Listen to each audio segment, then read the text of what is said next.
है ना, बिहार पुलिस का प्रैक्टिस सेट नंबर 2 देखेंगे। ठीक है, इसके पहले का एक जो है ना 2 की 3, बिहार पुलिस का प्रैक्टिस सेट नंबर ना ये 3 है। ठीक है, इसके पहले का 2 वीडियो जो अपलोड हो चुका है। ठीक है, इसका एक बार तो 2 लिखा। 3 होगा। ठीक है, 3 होगा। ठीक है, सेट नंबर 3 है। पहला पाली वो दूसरा ये पाली। जो है ना बिहार पुलिस का सिपाही भर्ती परीक्षा 9/12/2012 का प्रथम पाली में जो एग्जाम हुआ उसी का क्वेश्चन पेपर है। ठीक है, ये प्रैक्टिस सेट नंबर 3 होगा। यहाँ पे 2 गलती से लिखा हुआ है। ठीक है, 3 होगा। कल बताइएगा। जो पढ़े थे कल जो पढ़े थे तो वो बिहार एसएससी का था।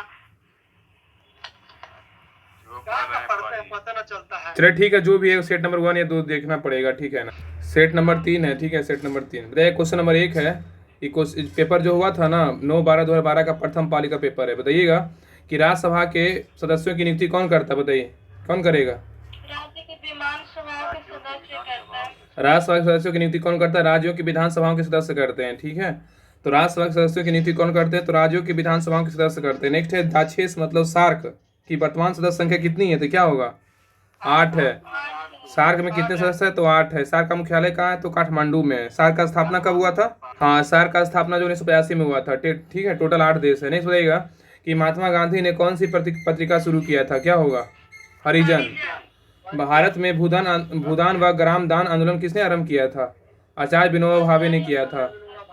भारत में भूदान व ग्राम दान आंदोलन किसने आरंभ किया था? आचार्य विनोबा भावे। राज्यों में राज्यपालों की नियुक्ति कौन करता है? तो राष्ट्रपति करते हैं। शपथ कौन दिलवाते हैं? उच्च न्यायालय के मुख्य न्यायाधीश दिलवाते हैं। नेक्स्ट है किस देश में प्रत्यक्ष लोकतंत्र स्थापित है? क्या होगा? स्विट्जरलैंड में।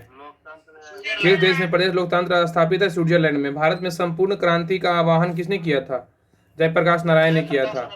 भारत में संपूर्ण क्रांति का जो आह्वान था ना, किसने किया था? जयप्रकाश नारायण ने किया था। अब आइए नेक्स्ट पे बताइएगा कि भारतीय जनता पार्टी बीजेपी मतलब बड़का झूठा पार्टी की स्थापना किस वर्ष हुआ था? क्या होगा? 1980 में हुआ था। हाँ, 1980 में। ईस्ट इंडिया कंपनी का भारत में पदार्पण कब हुआ था? 1600 ईस्वी में। 1600 में। हाँ, ईस्ट इंडिया कंपनी का भारत में पदार्पण कब हुआ था? 1600 ईस्वी में हुआ था। बताइएगा कि सूफी किस रूप में जाने जाते हैं? मुस्लिम संत के रूप में। सूफी जो है ना किस रूप में जाने जाते हैं? तो मुस्लिम संत के रूप में। सिद्धार्थ ने किस धर्म की स्थापना किया?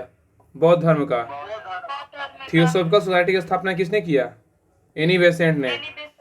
नेक्स्ट है किस घटना को द्वितीय विश्व युद्ध थियोसॉफिकल सोसाइटी की स्थापना बताइए क्या कब होगा स्थापना? 1917 ना। हाँ सही है, मगर एनी बेसेंट का बात करेगा ना तो 1893 होगा। सही है, 1893 में हुआ। और अगर ऐसे बोलेगा मैडम HP ब्लावस्की और कर्नल एस और ओकॉल जो किया था ना 1875 में किया था। ठीक है, अमेरिकी में अमेरिका में किए थे। ठीक है, लेकिन भारत का बात करेगा ना तो हो जाएगा 1893। राहुल जी बोलिए। थियोसॉफिकल सोसाइटी का स्थापना जो है ना देखिए 1875 में हुआ था। ठीक है, 1875 ही होगा राइट आंसर। ठीक है, एनी बेसेंट ने किया था। नेक्स्ट है किस घटना को द्वितीय विश्व युद्ध को ड्रेस रिहर्सल कहा जाता है? क्या होगा?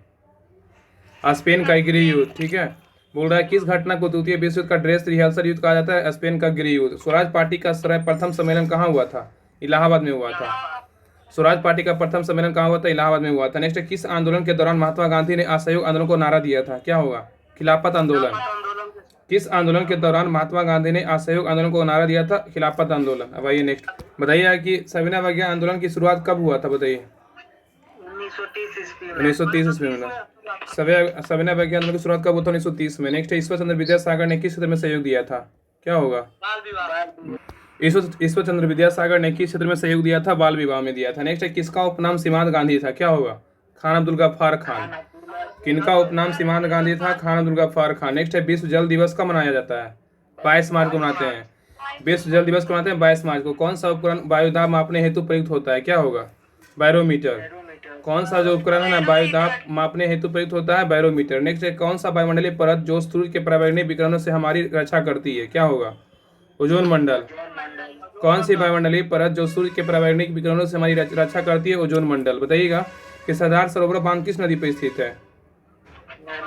नर्मदा नदी पे स्थित है। सरदार सरोवर बांध किस नदी पे है? नर्मदा नदी पे स्थित है। नेक्स्ट है वायु में कार्बन डाइऑक्साइड गैस प्रतिशत कितनी में होती है? 0.03%। वायु में कार्बन डाइऑक्साइड की जो प्रतिशत होता है 0.03%। नेक्स्ट है प्रति विश्वीय धाराओं का प्रवाह दिशा कितनी होती है? हाँ, प्रति विश्वीय धाराओं का जो प्रवाह दिशा कितनी की तरफ होता है? तो पश्चिम से पूर्व की ओर होता है। ठीक है, नेक्स्ट है समान दाब वाले स्थानों से गुजरने वाली काल्पनिक रेखाएं क्या कहलाती है? समदाब रेखा कहलाता है, आइसोबार। ये आइसोबार। हाँ, समान दाब वाले स्थानों से गुजरने वाली काल्पनिक रेखाएं क्या कहलाती है? समान दाब रेखा कहलाती है। आर्द्रता प्रदर्शन की विधि जिसमें आर्द्रता को प्रतिशत में प्रदर्शित किया जाता है वह क्या है बताइए? सापेक्ष आर्द्रता है। सापेक्ष आर्द्रता। आर्द्रता प्रदर्शन की विधि जिसमें आर्द्रता को प्रतिशत में प्रदर्शित किया जाता है वह क्या है? तो सापेक्ष आर्द्रता है। कौन सा प्रदेश है जो फल की कृषि के लिए प्रसिद्ध है? क्या होगा? भूमध्य सागरीय प्रदेश है। बोल रहा है कि कौन सा प्रदेश है ना जो फल कृषि के लिए प्रसिद्ध है? भूमध्य सागरीय प्रदेश है। बताइए कि पंचशील का प्रतिपादन किस वर्ष हुआ था? 1954 में। किन दो देश के बीच हुआ था? क्या होगा? ये पाकिस्तान, इंडिया और पाकिस्तान के बीच हुआ था, पंचशील समझौता हुआ था, याद रखिएगा। पाकिस्तान चीन है ना? पाकिस्तान कौन सा है? पंचशील समझौता क्या ना? पंचशील समझौता जो हुआ था ना, भारत और चीन होगा, भारत पाकिस्तान होगा, भारत और चीन होगा, याद रखिएगा। भारत और चीन के बीच हुआ था, 1954 में हुआ था। हाँ ठीक है। पंचशील समझौता का जो है ना प्रतिबंध किस वर्ष हुआ था? 1954 में हुआ था, भारत और चीन के बीच हुआ था, याद रखिएगा। नेक्स्ट है अंतर्राष्ट्रीय महिला दिवस कब मनाया जाता है? अंतर्राष्ट्रीय महिला बोलेगा तो 8 मार्च, लेकिन राष्ट्रीय महिला बोलेगा तो 12 फरवरी। ठीक है, 13 फरवरी सही है ना? 13 फरवरी को विश्व रेडियो दिवस भी मनाते हैं। 13 फरवरी को रहेगी। भारतीय रुपये का नया प्रतीक चिन्ह रुपया किसने तैयार किया था? डी उदय कुमार ने। भारतीय रुपये का नया प्रतीक चिन्ह रुपया किसने तैयार किया था? डी उदय कुमार ने किया था। फूलों की घाटी कहाँ स्थित है? उत्तराखंड में। फूलों की घाटी कहाँ है? उत्तराखंड में। अमजद अली खान किस वाद्य यंत्र के लिए संबंधित है? सरोद। अमजद अली खान किस वाद्य यंत्र से संबंधित है? सरोद। रेड क्रॉस संस्था के संस्थापक कौन है? Jean Henry Durant. Red cross का स्थापना कब हुआ था पता है? 1863 में। इसको 3 बार मिला था। कौन सा पुरस्कार? नोबेल पुरस्कार मिला था ना 3 बार ना? कब मिला था? कब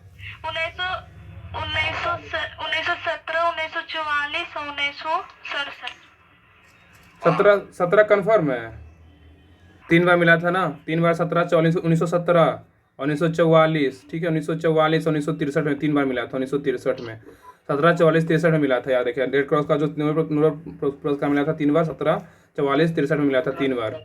इसका संस्थापक बोले हेनरी ड्यूरेंट है। इसका स्थापना हुआ था 1863 में हुआ था, याद रखिएगा। अब ये नेक्स्ट पॉइंट बताइएगा कि फल के रस के खमीरीकरण के दौरान कौन सी गैस पैदा होती है? CO2 होता है। हाँ, याद रखिएगा कि फल के जो है ना रस के खमीरीकरण के दौरान कौन सी गैस पैदा होती है? CO2 होता है। बताइए कि मरुद्भिद अनुकूलन में प्रतियां किस रूप में रूपांतरित होती है? सूल में होता है। ठीक है, सूल में। मरुद्भिद अनुकूलन में प्रतियों किस रूप में रूपांतरित होती जाती है? सूल में। नेक्स्ट है शीत निष्क्रियता किसमें पाई जाती है? पाइमेट्स में। शीत निष्क्रियता किसमें पाई जाती है? पाइमेट्स में। नेक्स्ट है फेफड़ों का पृष्ठ क्षेत्रफल कैसे बढ़ जाता है? क्या होगा? रक्त वाहिनियों द्वारा। फेफड़ों का पृष्ठ क्षेत्रफल कैसे बढ़ जाता है? रक्त वाहिनियों द्वारा। किस प्रकार के कोशिका विभाजन को गुणसूत्रों के जोड़ बनते हैं? अर्धसूत्री।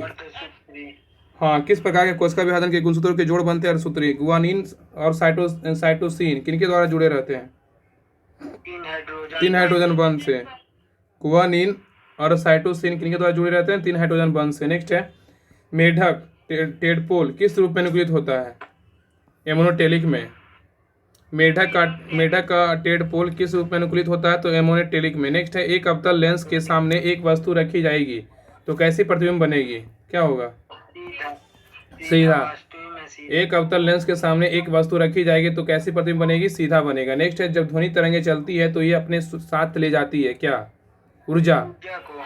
नेक्स्ट है रॉकेट किस सिद्धांत पे कार्य करता है? संवेग संरक्षण के सिद्धांत पे काम करता है। किस लेंस की क्षमता प्लस 0.5D है? डायोप्टर है। एक उत्तल लेंस है जिसकी फोकस दूरी 2 मीटर है। बोल रहा है एक किस लेंस की क्षमता प्लस 0.5 डायोप्टर है? D है। यह एक उत्तल लेंस है जिसकी फोकस दूरी 2 मीटर है। विलयन का सांद्र व्यक्त करने के लिए कौन सी इकाई ताप के इसके प्रभाव से प्रभावित नहीं होती है? मोललता। हाँ, विलयन का सांद्र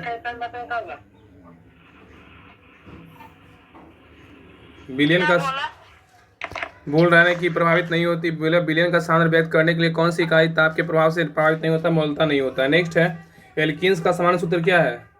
CnH2n-2। एल्किन्स का समान सूत्र क्या है? CnH2n-2। रेडियो सक्रियता को मापने के लिए वाणिज्यिक रूप से उपलब्ध यंत्र क्या है? तो क्या होगा? GM गणक है। रेडियो सक्रियता को मापने के लिए वाणिज्यिक रूप से उपलब्ध यंत्र क्या है? तो GM गणक है। नेक्स्ट है द्रव में क्या होता है? तो क्या होगा? अल्कीन का CnH2n होता है, अल्काइन का CnH2n-2 होता है। नेक्स्ट है ना कि द्रव लिक्विड में क्या होता है? तो नियत आयतन, अनियत आकार एवं संकोचन होता है। ठीक है। नेक्स्ट है पेट्रोलियम के प्रभावी आसवन द्वारा कौन कौन पदार्थ एक पर एक निकलते हैं? क्या होगा? Naphtha, diesel, oil, kerosene. बोल रहा है पेट्रोलियम के प्रभावी आसवन द्वारा कौन कौन पदार्थ एक पर एक निकलते हैं? तो नेफ्था, डीजल, ऑयल और केरोसिन। तो ये सेट नंबर 3 जो है ना खत्म हो गया है। ठीक है। और सेट नंबर 1 2 तो पहले से अपलोड नहीं है। 3 नंबर सेट खत्म। सेट नंबर 4 कल करेंगे। ये देखिए द्वितीय पाली का है ना, ये वाला, ये कल करेंगे। ठीक है। रहने दीजिए, ये सेट नंबर 4 है। यहाँ पे 3 गलत लिखा, सेट नंबर 4 हो गया। रहने दीजिए यहीं तक है।